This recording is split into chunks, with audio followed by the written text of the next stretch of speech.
실장 국제 가격 전략에 대해서 설명을 드리도록 하겠습니다. 가격 전략이라고 하면은 어떻게 합리적으로 가격을 책정해 가지고 소비자들에게 침투할 것인가, 가격을 책정하는 내용들을 주로 다루고 있는데요. 도입 사례는 스타벅스의 국제 가격 전략 사례를 설명하고 있고, 이전에는 LG전자가 인도에서 프리미엄 가격 전략으로 성공하고 있다라든지, 인도에서 현대자동차가 소형차를 중심으로 저가 전략을 쓰고 있다는 사례를 들 수가 있는데, 스타벅스 도입 사례에 대해서 자세히 설명을 드리도록 하고요.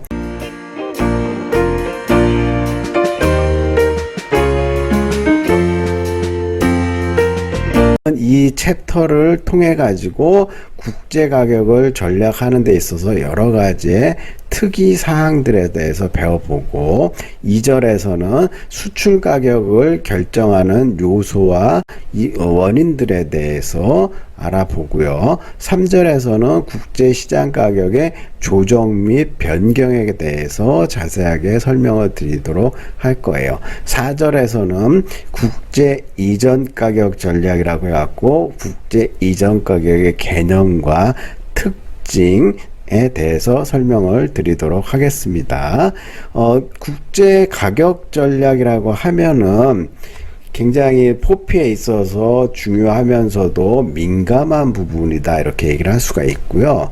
도입 사례에서 스타벅스 예를 든 업데이트 사례를 갖고 왔는데, 우리나라 스타벅스와 미국의 스타벅스, 중국의 스타벅스가 가격이 다 접근하는 방식이 다른데, 우리나라 같은 경우에는 프리미엄 이미지가 중국처럼 스타벅스가 높죠. 미국 같은 경우에는 좀 저가의 전략으로 사용하고 있는데, 요즘에는 내가 고물가라고 해갖고 다 표준화되는 가격이 성향이 있는데, 이 가격이 왜 국가별로 지역별로 이렇게 차이가 나냐면은 여러 가지 이유가 있겠지만, 임대료라든지 마케팅 비용이라든지 원료라든지 환율의 차이라든지 임금의 차이, 유통 마진의 차이, 다양한 요인에 의해서 세계 각 지역의 제품들이 가격이 좀 차이가 난다는 걸 말씀을 드릴 수가 있고요. 요 자세한 도입 사례 스타벅스의 가격 전략에 관련돼 갖고는 설명을 드리도록 하겠습니다.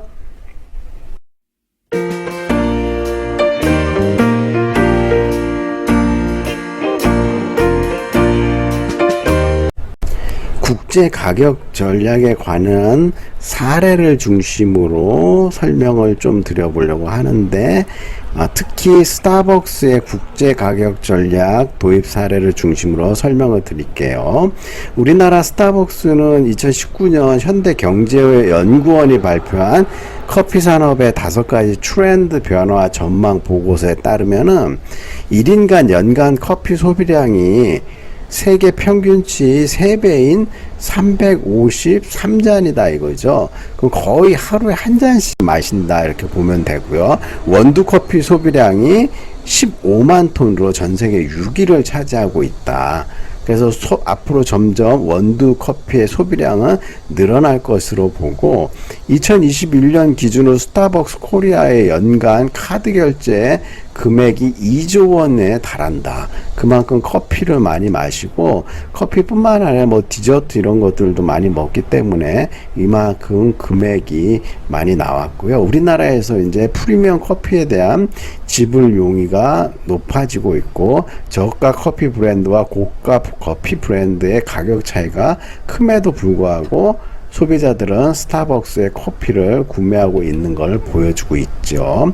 2021년 기준 한 장당 4,100원이었는데 아메리카 톨 사이즈가 그 물가 상승률이나 이런 것들을 감안했고, 그 다음에 요즘에 인플레이션 때문에 이 가격도 이제 과거의 가격이 돼가지고 좀 이따가 최신 자료로 좀 더 추가적으로 이제 가격에 대해서 설명드리고, 가격 전략이 이제 왜 중요하냐면은 한번 가격을 책정하면은 경쟁사에 비해서 차별화된 요소라든지 소비자의 반응이 확연히 달라지기 때문에 프리미엄 이미지라든지 독점적 우위가 있을 때 가격 정책을 잘 활용을 해야 되지, 안 그렇게 되면은 굉장히 큰 곤란을 겪을 수 있기 때문에 가격 정책을 잘 신중히 해야 되고, 한국에서 프리미엄 커피의 지불 용의가 있음에도 불구하고 다른 국가에 비해서 높은 건물 임대료 등으로 인해서 우리나라 커피가 좀 비싼 편이다 이렇게 얘기를 하고, 스타벅스는 가격 책정 시 전 세계적으로 분권화된 방식을 사용할 수 있다. 그 예를 들어 미국의 스타벅스는 저가 전략을 나름대로 미국에서 쓰고 있는데, 여기는 주마다 좀 다르고 가격이 다 다르다고 그러네요. 그리고 아메리카노 그란데 사이즈가 한화로 2,840원이다. 요거는 근데 환율하고요, 물가 상승률, 인플레이션을 다 고려했을 때 이 가격이 아닌데, 벌써 이 가격을 말씀드리는 원고를 냈을 당시와 지금은 또 가격 차이가 또 엄청나게 또 많이 올랐다 이렇게 얘기를 할 수가 있고요. 특히 우리가 봐야 될 건 기업이나 매장을 운영할 경우에 원료의 원가, 인건비, 시설 비용이 드는데 변동 비용으로서 각 국가의 물가나 최저시급과 같은 법적 규제 등에 따라 갖고 가격이 또 달라질 수 있다 이렇게 얘기를 할 수가 있어요. 그 중국 같은 경우에는 스타벅스가 프리미엄 이미지를 고수하기 위해서 고가의 그 가격을 쓰는 경우도 있지만, 커피 시장 중에서도 중국에서 스타벅스가 차지하는 시장 점유율이 59.2%로 굉장히 높네요. 그리고 중국 자회사인 루이싱 커피가 나름대로 스타벅스보다 20% 낮은 가격과 무료 커피 배달 서비스로 경쟁을 하고 있고요. 그 다음에 뭐 중국에는 한국계 커피 프랜차이즈 만커피 뭐 이런 것들도 있다 이렇게 얘기를 하고 있어요. 그래서 각 지역별로 가격들이 이렇게 좀 차이가 나고, 고가 전략을 쓸 것인지 저가 전략을 쓸 것인지 이런 것들은 기업의 정책에 따라 다 달라진다 이렇게 말씀을 드릴 수가 있어요.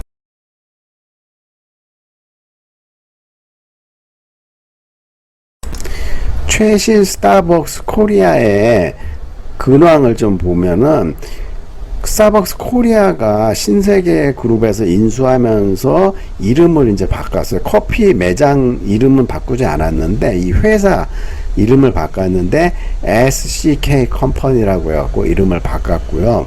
이 스타벅스 코리아가 1999년 7월 27일에 이화여자 대학교 앞에 1호점이 생겼고, 2016년 12월에 한국 스타벅스 천호점이 청담 스타 R점에 생겼다 해갖고, 2022년 기준 국내 매장 수는 1,700여 개이고, 한국에서 커피 가격의 척도가 될 만한 아메리카노 커피는 1999년에 3,000원으로 시작했어요. 그러면 1999년에 이 당시 물가로 봤을 때는 3,000원은 굉장히 비쌌죠. 그 지금 현재 인상돼 갖고 4,500원으로 인상이 되었다 이렇게 얘기를 할 수 있어요. 22년 넘었는데 23년 차에 1,500원이 인상이 됐죠. 그다음 원래 신세계그룹 계열사인 이마트와 스타벅스 미국 본사의 스타벅스 커피 인터내셔널이 주식을 각각 50%씩 소유하고 있는 합자회사인 스타벅스 커피 코리아를 운영하고 있었는데, 21년도에 계약 만료 시점에 미국 본사 지분을 이마트가 그 32.5%를 싱가포르 투자청이 인수하게 됐다. 이렇게 각각, 그러니까 미국 본사 지분은 17.5% 인수하게 됐고, 그래갖고 이제 기업 명의나 이런 것들을 바꾸고, 그래도 여전히 미국 본사의 매출의 5%를 로열티로 지급을 하는 거죠. 1년 매출액이 2조 원인데 거기에 5%를 그냥 로열티로 미국에 제출하니까 어마어마하게 큰 돈이죠. 그것뿐만 아니라 원두의 구매라든지 매장 인테리어 협업, 글로벌 상품의 출시 등 스타벅스 본사와 협업은 계속 될 예정이다 이렇게 얘기를 하고 있어요. 그래서 스타벅스가 한국에서 이렇게 성공한 요인은 첫 번째 브랜드 이미지인데, 이 브랜드 이미지는 고가의 프리미엄 가격 정책으로 브랜드 이미지를 높였고, 두 번째는 현지화 능력, 그러니까 스타벅스가 표준화되어 있는 스타벅스만의 현지화된 이미지를 잘 활용해 갖고 1위를 됐다.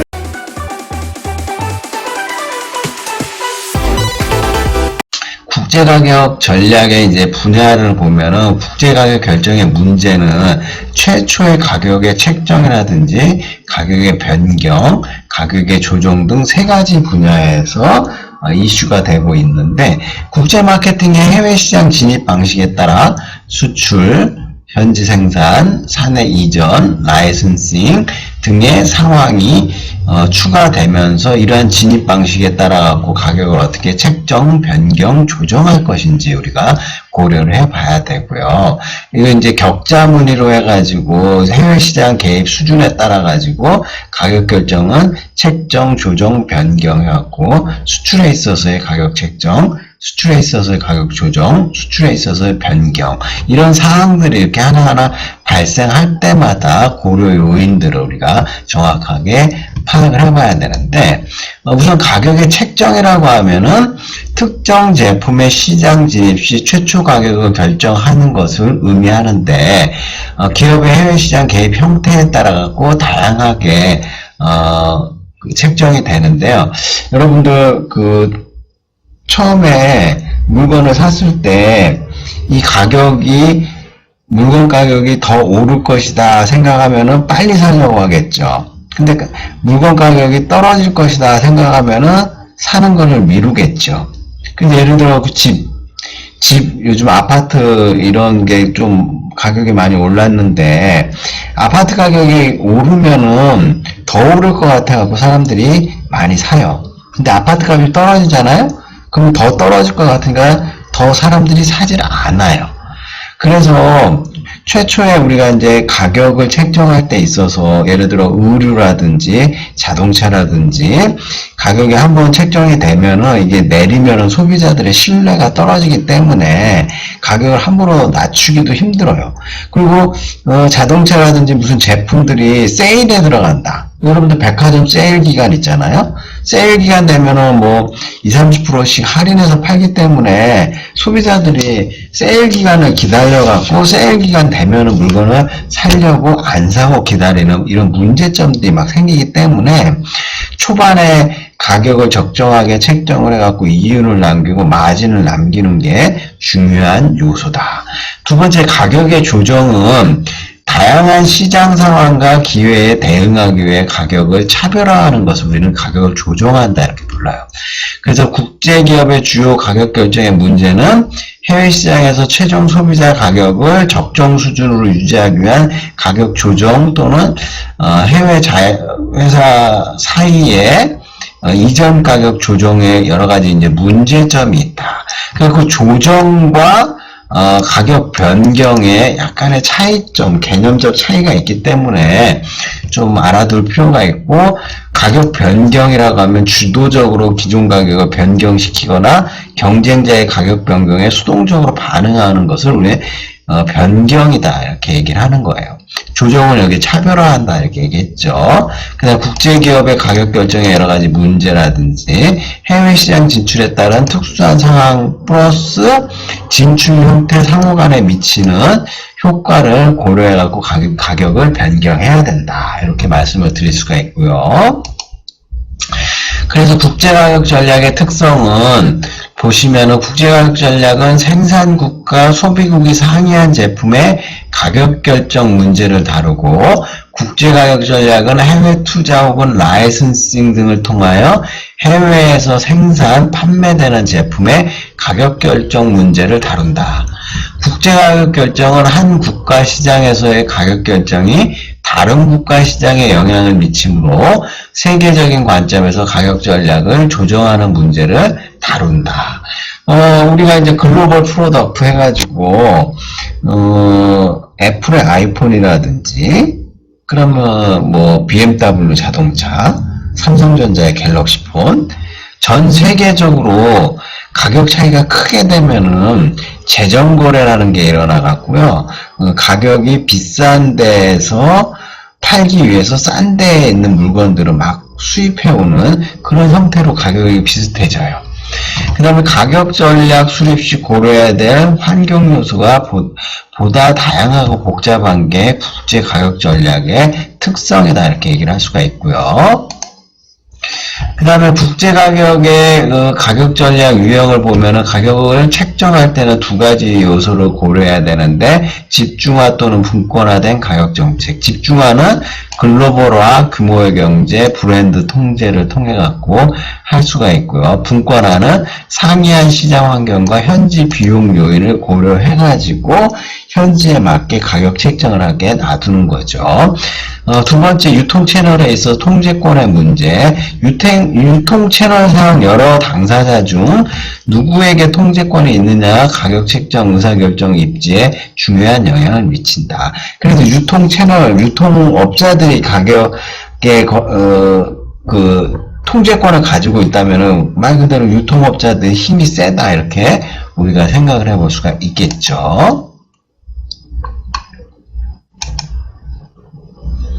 다음으로 이제 국제가격 전략의 특성에서 국제화 준비성과 다지역 및 글로벌 시장이라는 측면에서 봤을 때 현지 가격 추종 기업이라는 게 있어요. 현지, 그러니까 일반적으로 해외 경험이 별로 없고 해외 시장 상황이나 경쟁 구조에 대해서 이해가 많이 부족한 기업이나 비용에 민감하게 반응하고 현지 표준 가격을 활용하는 경우 현지 가격 추종 기업이다 이렇게 부르고, 글로벌 가격 선도 기업이다 이렇게 하면 주요 세계 시장에서 확고한 입지를 갖고 효율적인 마케팅 네트워크를 운영하며 주요 시장에서 자회사, 합작 투자 및 제휴를 통해 기업 활동을 하는 거대 기업들을 얘기하고, 이 기업들이 글로벌 가격을 선도하는 기업들이다 이렇게 얘기를 할 수가 있어요.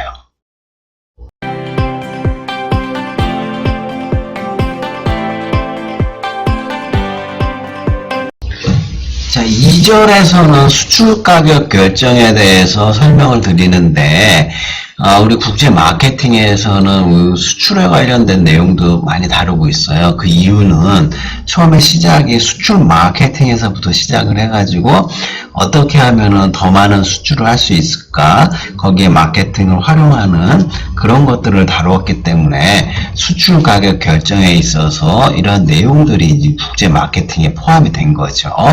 그래서 이제 수출 가격을 결정하는 요인들이 여러 개가 있는데, 다양한 요소에 대해서 하나하나 설명을 드리는데, 최저 가격과 제품 원가를 기초로 수출 가격을 설정하고, 국제 가격 결정 시 중요 고려 요소로 정부의 규제나 환율 위험, 물가 상승 등의 위험 요소를 고려해야 된다.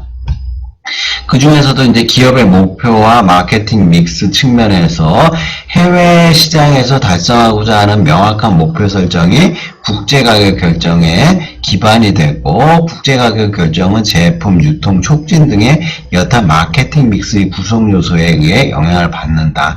특히 해외 고객들에게 의해 평가되는 제품 원산지에 대한 이미지는 가격 결정에 있어 매우 중요한 요소로 작용을 한다.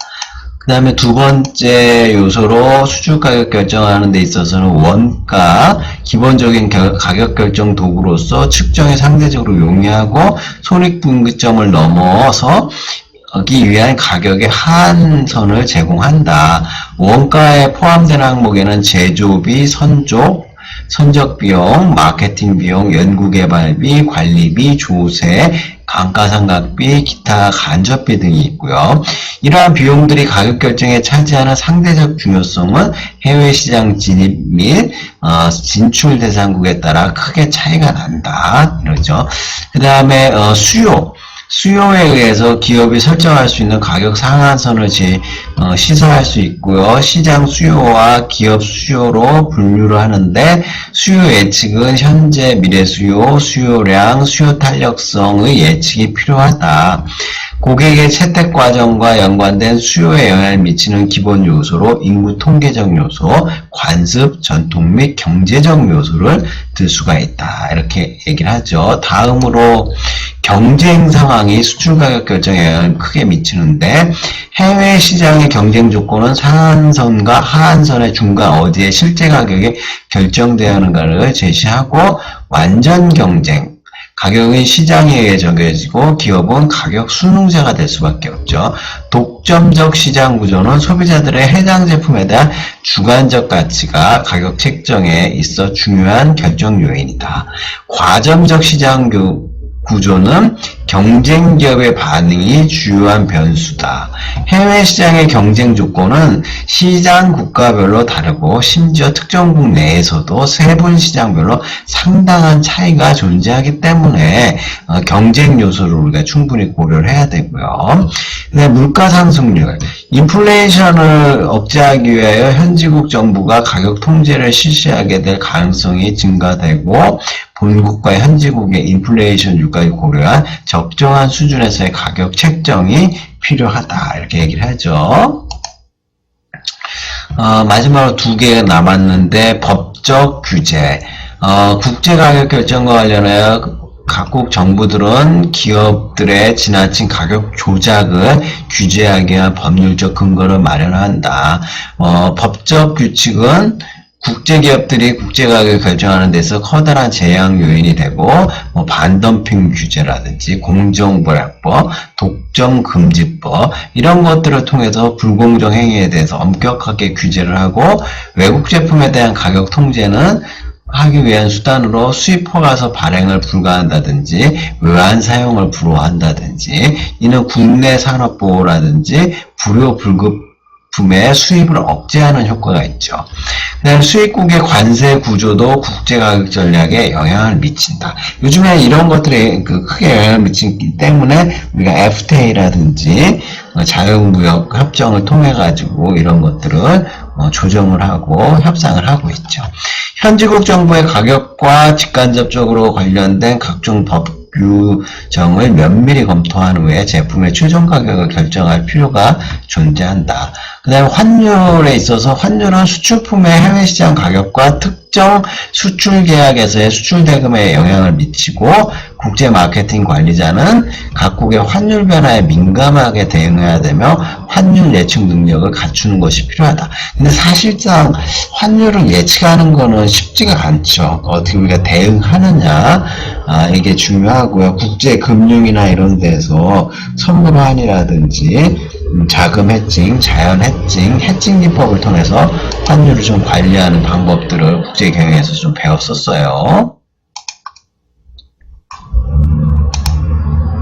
그 다음에 이제 수출 가격의 누중 문제라고 해갖고, 수출 가격은 원래 이제 계속해서 수출하면서 비용이 발생을 해가지고 가격이 점차 증가를 해요. 수출 가격이. 그 원인은 뭐냐면 본국 시장에서 낮은 원가로 생산된 제품이더라도 수송비, 마케팅 비용, 유통비용 등으로 인해 최종 소비자에게는 높은 가격이 형성이 되고 수출 가격의 누중은 대개 대기업이 통제하기 힘든 외부적 요인에 의해서 발생하기 때문에 국제기업이 마케팅 활동에 상당한 애로 요인으로 작용한다. 그래서 이제 수출 가격 누중의 대안으로서 수출 가격을 조정하는데 수출 가격은 국내 가격보다 낮추어서 책정을 한다. 그래서 관세, 운송비, 중간 마진 등으로 인한 최종 소비자 가격의 누적적 상승 효과를 완화시킬 수 있는데 가격 인하에 따라 갖고 수출 채산성이 악화된다거나 수입국의 덤핑 규제 저촉 여부에 주의해야 할 필요가 있다. 이렇게 얘기를 할 수 있어요. 그 다음에 유통경로 조직에 대해서 말씀드리자면은 도매상이나 대형 소매업체와 직접 접촉을 한다든지 유통경로 단축을 통해 갖고 해외 시장에서 유통기능까지 수출업체가 직접 수행함으로써 가격을 낮출 수가 있고 유통경로의 무리한 단축이나 충분한 해외 시장 경험이나 지식 없이 유통기능을 수행하게 되면 비효율과 추가적인 비용을 초래할 수 있다. 그래서 함부로 유통망이나 이런 구조들은 현지 시장에 맞는 상황을 잘 면밀히 검토한 다음에 해야 된다 이거죠. 생산 입지 조정, 관세, 운송비, 제조원가 등을 절감하기 위해 부품이나 반제품 형태로 수출하여 현지에서 조립, 판매한다. 자유무역지대를 적극 활용을 검토하고 라이센싱 후는 본격적인 현지 생산의 필요성도 고려해 대안이다. 이렇게 얘기를 할 수가 있어요.